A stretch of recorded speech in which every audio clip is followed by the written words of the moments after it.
Então, no primeiro vídeo, Luan Santana. Bom, como eu falei, você vai fazer show aqui em Piuçaba no dia 15 de setembro. E eu vou mostrar pra você o seu outdoor, que todo mundo que passa aqui na cidade, ou seja, Piuçaba, já pode estar vendo. Olha só, vou levantar e vou te mostrar.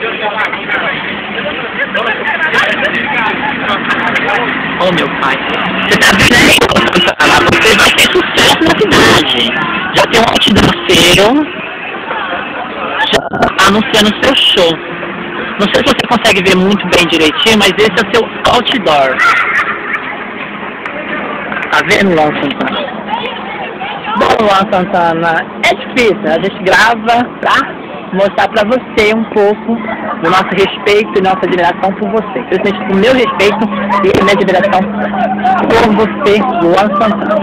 É isso aí, eu sou o J. Júnior, eu sou o grande fã J. Júnior. Espero por você a foto e o vídeo. Deus te abençoe e te ilumine. E muito sucesso. Valeu.